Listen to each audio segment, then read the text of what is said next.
Good morning, everybody. Good morning. Welcome to Daf Yomi Week in Review. Tractate Gitin now. I'm stalling while everybody comes in from the waiting room. It's so lovely to see you. I see some familiar faces and some new people on this call. So welcome. That's one of the things I love about this space. My name is Rachel Scheinerman. I edit My Jewish Learning, the Daily Dose of Talmud. And this morning we are joined by almost Rabbi Abigail Halpern. She will be ordained in just a few weeks. From Hadar. And she is going to steer us around this last week in Gitin. So I think we can we call you Rabbi Halpern for today? Feels like you'll jinx it. I feel like I'll jinx it. Okay, we'll call you Almost Rabbi. Okay, Almost Rabbi Halpern. Would you go ahead and take it away? Absolutely. Thanks for having me. I'm so excited to learn Torah with all of you. So in just a minute, I'm going to share my source sheet, and both in the chat and screen share. But I'm going to do a little bit of intro first. So don't worry. There's a source sheet coming, but you're not supposed to have it yet. So what we're going to do today is we're going to look at 3 different sugyas from the past week in Daf Yomi, and sugya is a little unit of Talmud, and around the theme of divisions and binaries. And part of why this jumped out at me when I was considering what to bring to you all today is that Gittin is really all about literally separation, right? Gittin is a tractate about divorce, but if you've been reading the emails or learning the daf, and if not, you're going to know now because I'm about to tell you, there's also a lot of themes around both, right? Differences between men and women come up a lot in social hierarchy, especially, and differences between free people and people who are enslaved. And that's, a really troubling thing that those are contrasted and compared in the tractate. We're not going to focus on that so much today, but it's there. And so I was thinking about what are the ways in which the rabbis both sort of support and enhance really rigid binaries in Gittin, but also in ways in which they might take them apart. So we're going to look at 3 topics. One sugya, one unit we're going to look at a little more in depth.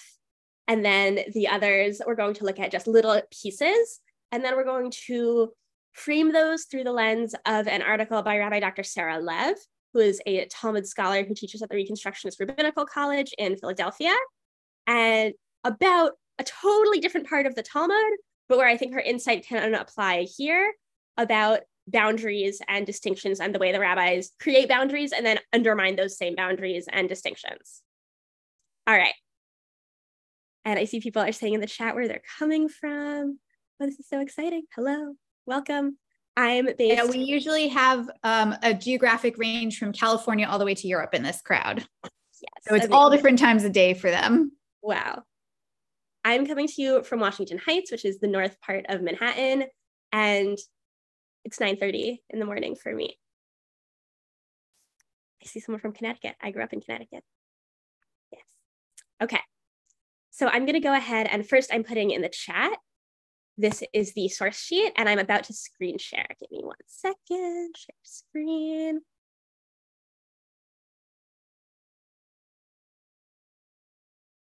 Come on. Where are we? Am I successfully? Are you looking at a source sheet right now?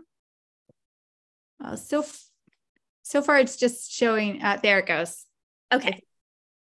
Excellent. I'm going to scroll up to the top. Okay. Delightful. Everything's being slow. Okay. So among the boundaries that don't seem necessarily, like if I told you we're looking at the topic of divorce, we're going to look at 3 things that do not seem directly connected to divorce, but that are going to come up. And the first is this category of people who in English we know as Samaritans, and in Hebrew are Kutim, who seem to fall between Jewish and not Jewish. And I think in some ways, this feels like maybe an easier category to understand as modern people than we imagine it would have been historically, right? Like right now, we look around the Jewish world and we say, wow, people have all kinds of different relationships to Judaism. People have different practices. People have different relationships to the Jewish community. And maybe we think historically it wasn't always that way. But it was. It looked different. But here, and I don't want to compare this to denominational Judaism because it's very, very different. But I think there are places that might feel familiar.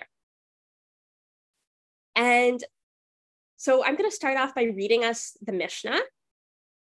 And you don't have to understand all the terms here. We're going to clarify them. And we're going to get some more clarity also on when the rabbis say Kutim, Samaritans, what are they imagining these people are like? Who are they? What kinds of communities are they in?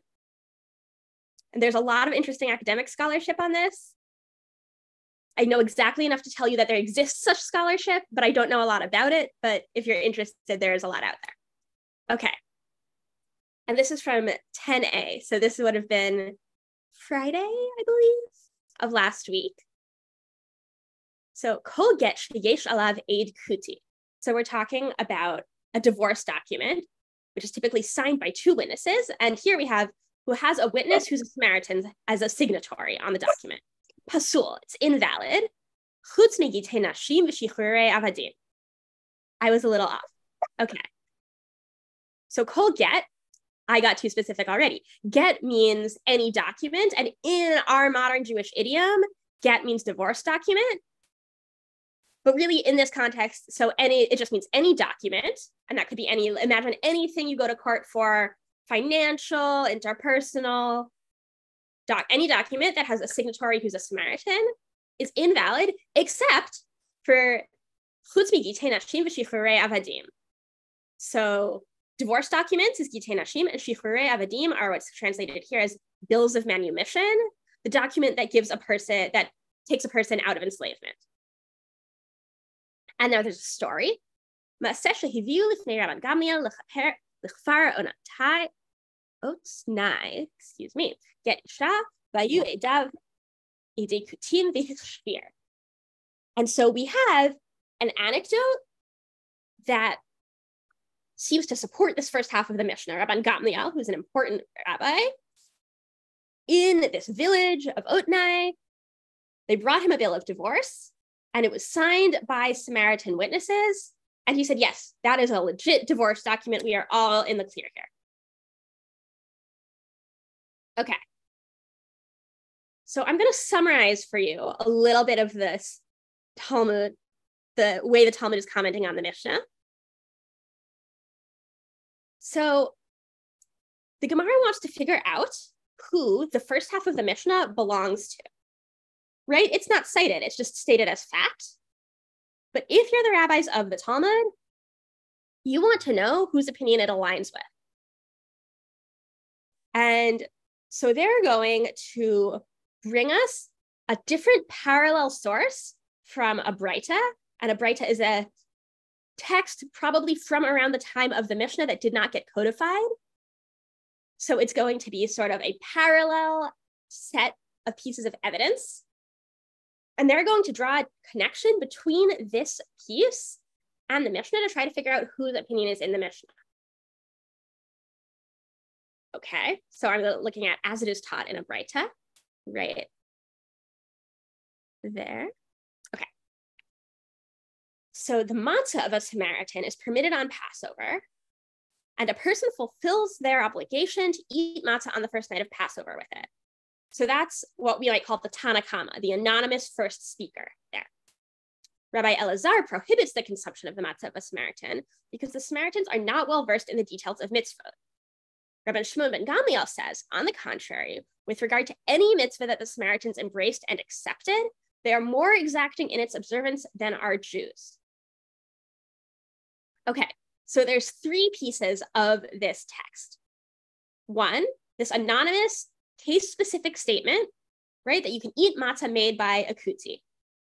Then we have two named statements, and you might notice Rabban Gamliel and Rabban Shimon ben Gamliel, they are related. So we have one opinion that is just all we know is that matzah from Samaritans is okay. we have a blanket statement from Rabbi Elazar that we can't trust the matzah of Samaritans for a broader, more applicable reason, which is that Samaritans are not well versed in the details of mitzvot. They're inexpert. They don't know. This is a part of their community, or maybe even an external community that doesn't know what's going on with mitzvot. And so we can't trust them. And I think we all might have areas in our Jewish life where we feel like my community is really good at X thing, and I don't know if I would rely on another community for that. And for some of you, that might be, I keep kosher, and there are people who say they keep kosher, but who I don't know if they keep kosher to my standards. For some of us, that might be, in my synagogue, we are really, really good at Bikur Cholim. We are really good at taking care of someone when they get sick. And I can't imagine another community would meet my needs in the same way. There are all kinds of ways that each of our communities is maybe good at something that we don't trust other communities as. And then we have this opinion of Rabban Shimon ben Gamliel. On the contrary, any mitzvah that the Samaritans embrace, they are more exacting in its observance than Jews.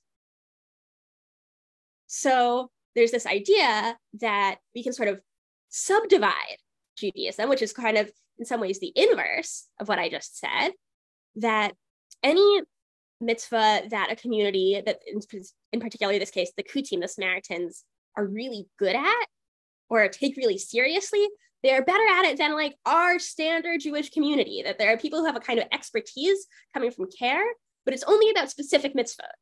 So maybe matzah, they really care a lot about, but I don't know. What's another mitzvah? Giving tzedakah. Maybe they're not so good at giving tzedakah, but they're really good at matzah, and so we can trust them on matzah.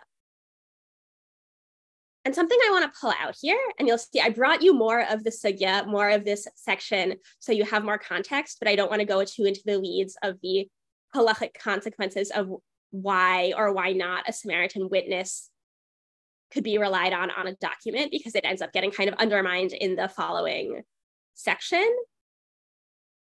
But something that I think is really interesting here, and that we're actually about to dive into a little bit more, is one of what you might think is the fundamental distinctions of Judaism is the distinction between Jewish and not Jewish.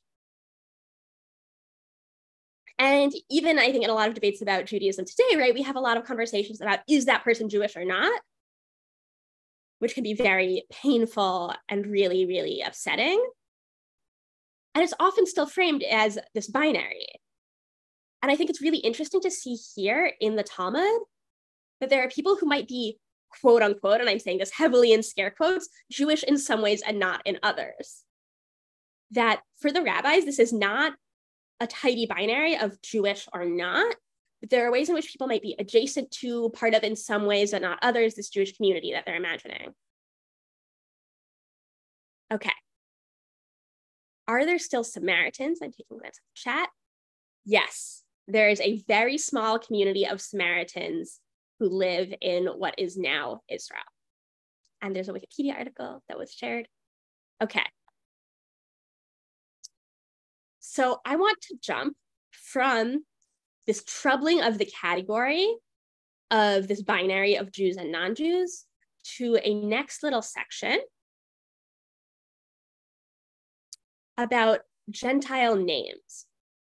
And I want to flag that this is something that the idea that there are Jewish names and not Jewish names is something that comes up in rabbinic text, in Midrash, and is something that is often used to hurt people who are Jewish and for whatever reason have a name that people perceive as not Jewish. You know, I have loved ones where people say to them, "You're Jewish? I didn't know that you were Jewish. Your name doesn't sound Jewish." There's no such thing, as we know. But for the rabbis of the Talmud, they are thinking about that. I have the chat window directly in front of the text I'm trying to read to you. Okay. So we're moving on. We're on 10b now. So we have this statement that all documents produced in Gentile courts, even though their signatures are those of Gentiles, they are valid, except for bills of divorce, Gitei Nashim, V'Shichrurei Avadim, and bills of manumission. So any legal contract done in a non-Jewish court setting, you know, I imagine Rachel owes me money and I take her to New York State Court, right? That's enforceable. Even if all of the people involved in that legal dispute were not Jewish, from a Jewish perspective, that's enforceable, with important exceptions, which are documents that free enslaved people and documents that enact a divorce. That's the first opinion, the first anonymous opinion. There's a second opinion. Rabbi Shimon says even these are valid, as these two types of documents are mentioned only when they are prepared by a common person, not in court. So we're not going to focus on that too much, but the invalid nature of those when they're signed by non-Jews has to do with them being not in a formal court setting. Okay, I'm going to walk you through a twisty, complicated part, and then we're going to look at the really juicy part. Okay, so I recently said this and nobody understood what I was saying, but there's a joke about, oh, it's exciting when someone says the title of the song in the song. This is the title of the shiur in the class. Okay. So the question is, how is it that Rabbi Shimon can say that bills of divorce, specifically, kitei nashim, that's the subject of our tractate, can be valid, can be effective if they're signed by non-Jews? The halav b'nei kritut ninhu. And the word kritut means severance here is translated, separation. That's the word that's used by the Torah when it talks about the idea of a husband giving his wife a get. So this is to say that essentially Jews are in this conceptual world of our Jewish laws of marriage and divorce, and non-Jews are living in a different conceptual world. So how can it be that non-Jews can participate in and affect the Jewish world? That's a big question. We have a solution. So we have that Rabbi Shimon is following an opinion of Rabbi Elazar, who says that the witnesses of the transmission of the bill of divorce affect the divorce. So really what's going on is that the witnesses who sign, the signatories, are not the important people. It's the people who watch the get being handed either from a man to his agent or a man to his wife. And the signatories are different people. And that's just sort of icing on the cake, but that doesn't stop there from being a cake. Okay, you might think that's helpful, right? Okay, I mean, it's a little bit of cold comfort, right? That the signatures of non-Jews are okay on a divorce document because they're not really doing anything anyway, is essentially the claim. Wait, but there might still be a problem.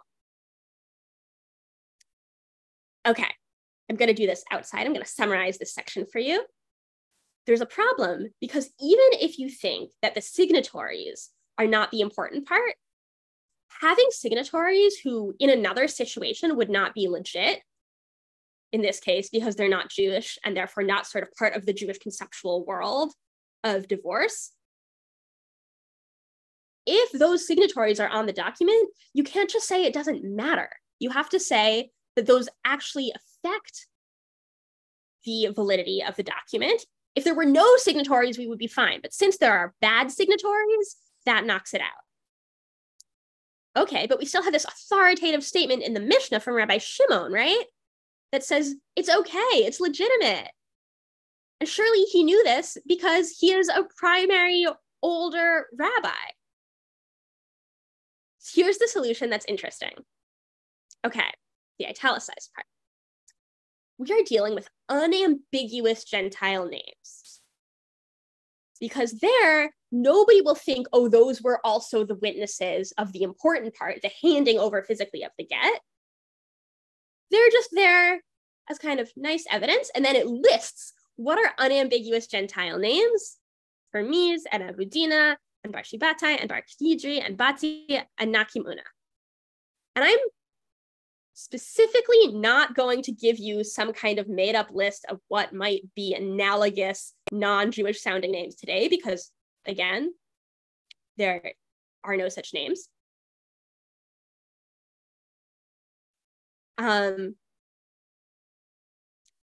But I think that something that's really interesting about this is that you might think that there are, again, just Jews and Gentiles, right? You have Gentiles, non-Jews who are not B'nai Kritut, are not part of this system of divorce, and therefore can't participate in legitimizing these documents. And then there are Jews who are in this world. And the rabbis come to say, actually, no. They're actually, when someone is, and this is an interesting twist, because we have, actually, it is more okay, / at least less invalidating, when the non-Jewish signatories on this document sound really not Jewish, because nobody will confuse them for Jews.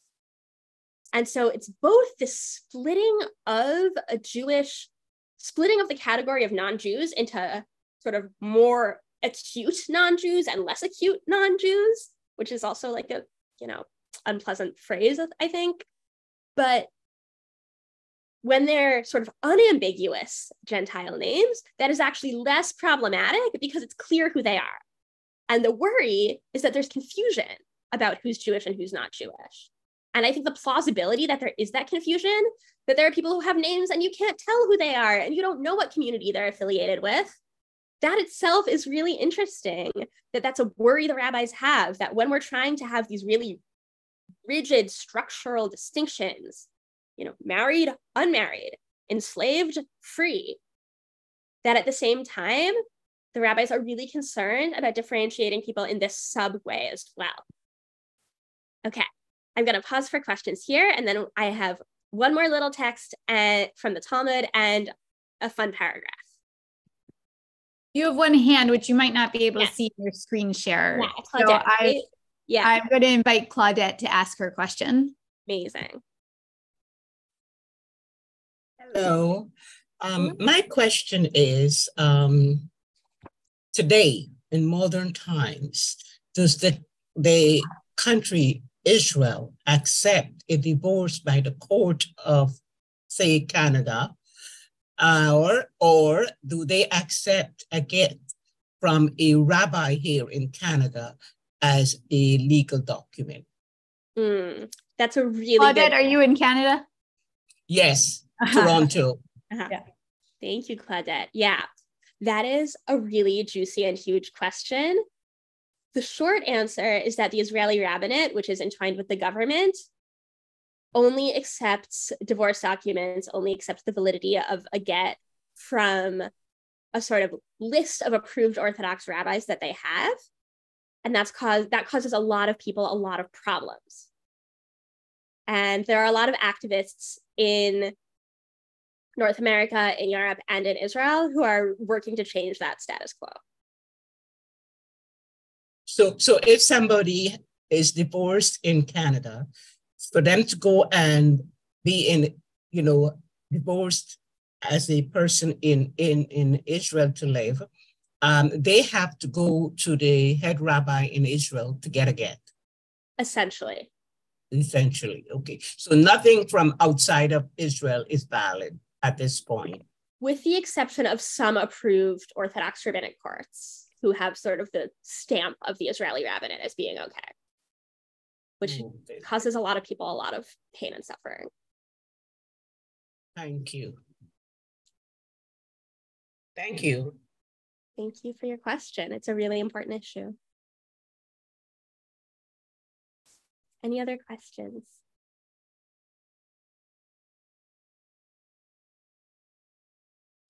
It helps press the hand raise button so that I can see better. I think you can go ahead and continue. All right.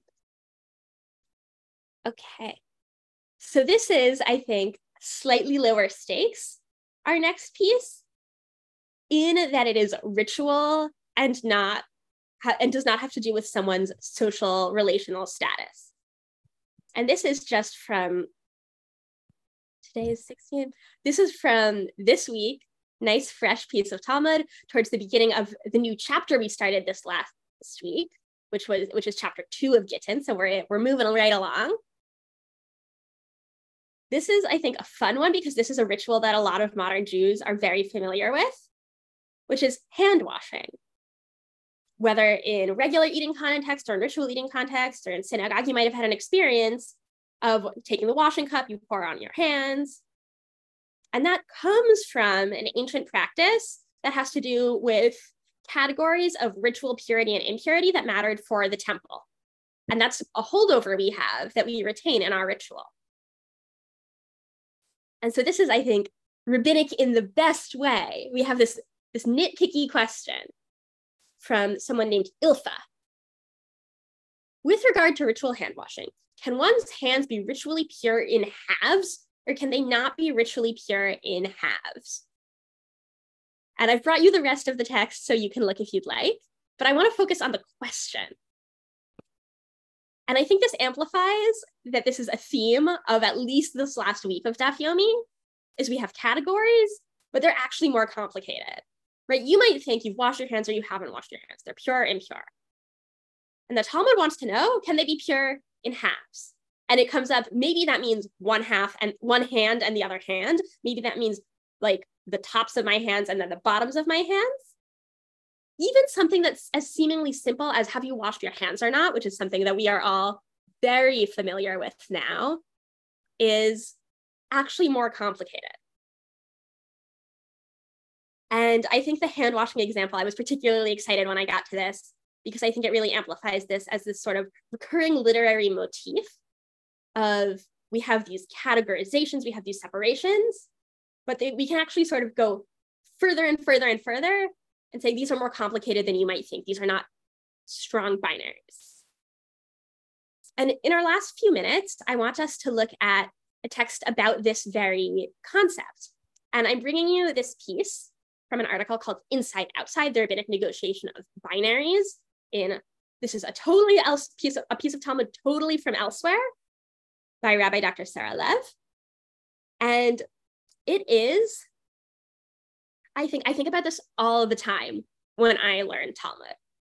I think it is really helpful. Okay, and so I want to keep in mind all of these things are either we're in the world of almost legal technicalities, right? These are all what makes a document legitimate. Are my hands pure? Is someone a valid witness? And all of these have real intense real life consequences, right? Especially Claudette, we see from what you brought up that these still have really intense consequences for people's lives. And also they are at base technical legal questions. But what are the rabbis doing when they ask these kinds of questions and they split these binaries further?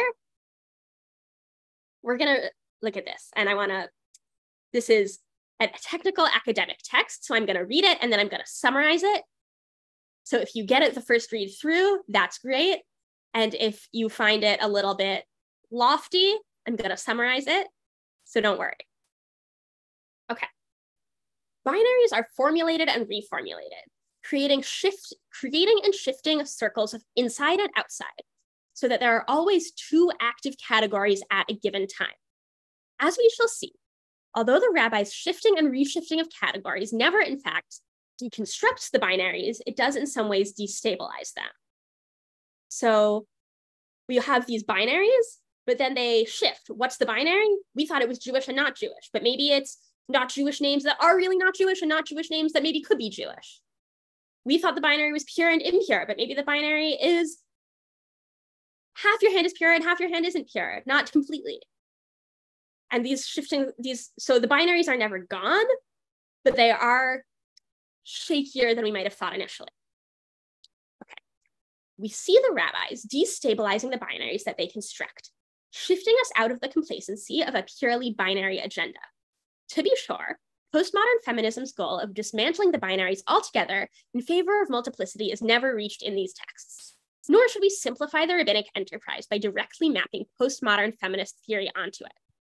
Nevertheless, texts like this ultimately offer us an option for a world in which male does not rule over female, and male and female are only two of the many options for enacting gender. So towards the end, the rubber hits the road when Rabbi Dr. Lev tells us what she thinks we can get out of this. But the essential claim is that by destabilizing, taking apart, growing these divisions and splits, the rabbis are creating a world, a conceptual world, in which there's not just yes or no, there is not like red or blue. Instead, there are constantly shifting kinds of binaries that might not be binaries at all. And I think why this is particularly interesting for Gittin is that Gittin, again, is something that seems like a text that is all about divisions, about kritut, severance, separation, distinction. And I think there might be a kind of internal to the text commentary on the nature of the text that you might think this is a very simple thing, that there are men with power to divorce and women who are kind of subject to men's whims. There are couples who are married and there are people who are divorced. There are the rabbis and there's everyone else. There are Jews and there are non-Jews. And at least these texts are pushing us in a direction of saying these things are always going to be more complicated and more nuanced than we might have imagined. And I think that's a really, really powerful way to filter our understanding and our ongoing learning of Gittin, is looking for spaces where, and moments in the text where there is not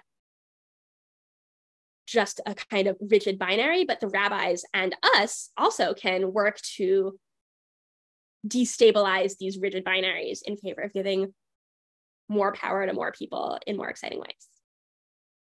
I'm gonna skim at the, yes, I'm seeing in the chat. Yes, Rob, you're saying in the chat, this Jew, not a Jew binary is definitely mirrored in denominational Judaism in modern times. Yes, right. And this is a great place to see that this is really nuanced and more complicated than this rigid binary.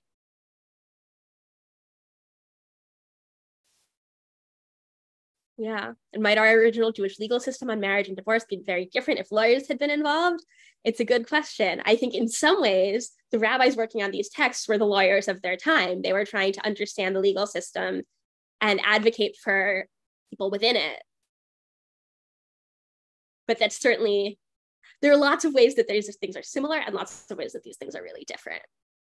And I think that's part of the project of learning Talmud, is finding the places that feel familiar and finding the places that feel unfamiliar.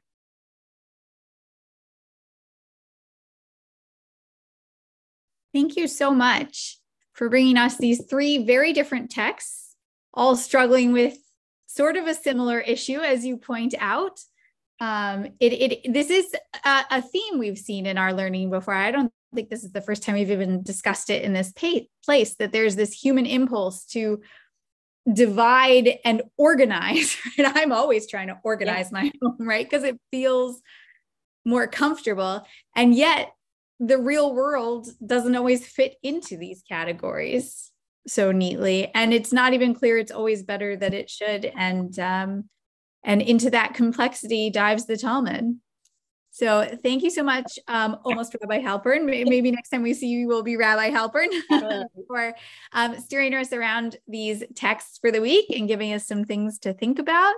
Thank you to all of you for your wonderful participation and thoughts. As always, a pleasure to learn with all of you. And we will see you in your inbox tomorrow morning. And we will see you on Zoom here again in exactly 1 week's time. So thank you, everybody, for a lovely class. And we will see you all soon. All right, I'm going to close the Zoom. Bye.